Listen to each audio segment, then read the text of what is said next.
Staging आ जाती है। तो स्टेजिंग के लिए हमें पता है CT इज़ द बेस्ट, ठीक है, जिसमें हम चेस्ट, एब्डोमेन और पेल्विस करते हैं। MRI for rectum. अब एक चीज़ समझ लो, ये प्रिंसिपल याद रखने वाला है कि जो कोलॉन है ना, colon, it is not sensitive to radiography, ठीक है।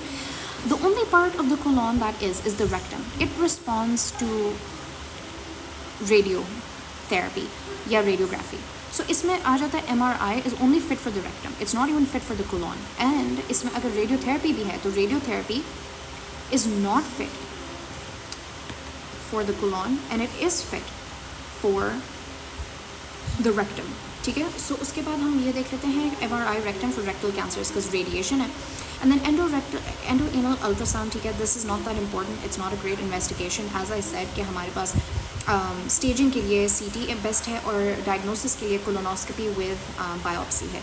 फिर हिस्टोलॉजी में हम क्या चीज़ देखेंगे, हम देखेंगे TNM स्टेजिंग क्या है, ग्रेड क्या है, लिम्फोवास्कुलर इन्वेजन क्या है, MMR टेस्टिंग हम देखेंगे।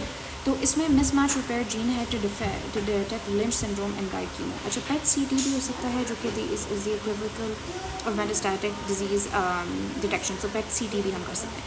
ना ड्यूक के एक ओल्ड सिस्टम है लेकिन it's still important to know, ये बहुत आसान है, ABCDE है, ठीक है, जो सर्वाइवल रेट ये डिक्टेट करता है कि less than 10, 30, 50, 65 and 90 and it just is dictated bye कि हमारे पास कोलॉन की कितनी एक्सटेंट ऑफ लेयर अफेक्टेड है।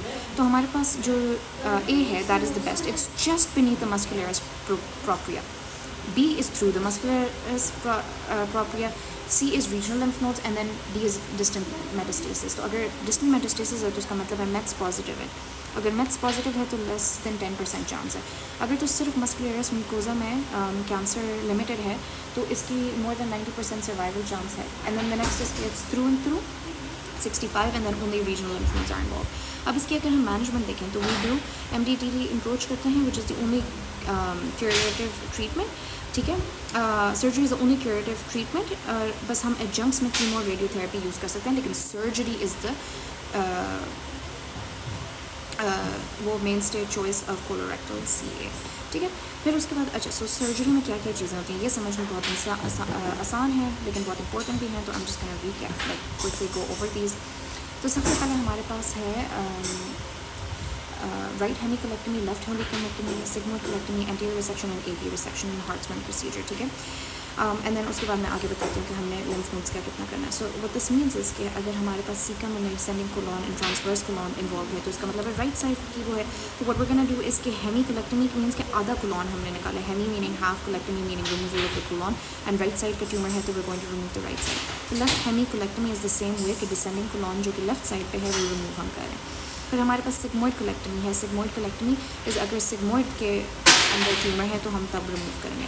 एंटीरियर रिसेक्शन का क्या मतलब है एंड AP रिसेक्शन का क्या मतलब है। AP is abdominoperineal resection and anterior resection is के ऊपर से।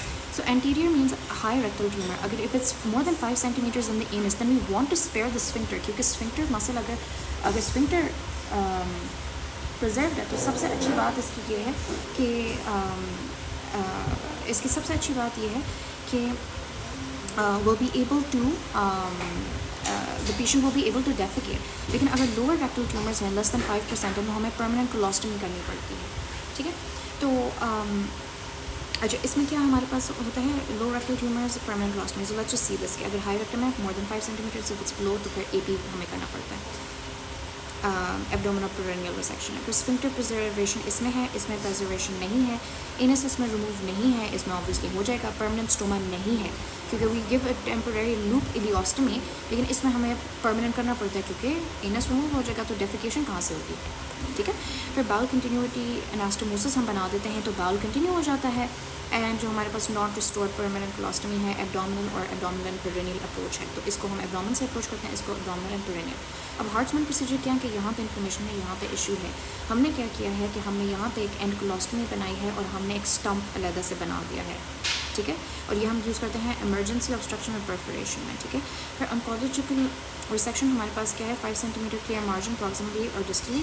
तो हम क्या करते हैं कि हम रिमूव कर देते हैं, अगर ट्यूमर यहाँ से यहाँ है तो 5 सेंटीमीटर्स इस साइड पे एंड 5 सेंटीमीटर्स इस साइड पे, यानी ये total of 10 centimetres proximally and distantly हम क्या करते हैं, रिमूव कर देते हैं कोलोन के इस पार्ट को, जस्ट इन केस के माइक्रोस्कोपिक जो पार्ट्स हैं वो शायद हमें नजर ना आ रहा हो। And we aim for more than 12 lymph nodes in specimen for accurate staging. तो हम 12 लिम्फ नोड्स को देख के फिर एक्यूरेट स्टेजिंग कर सकते हैं।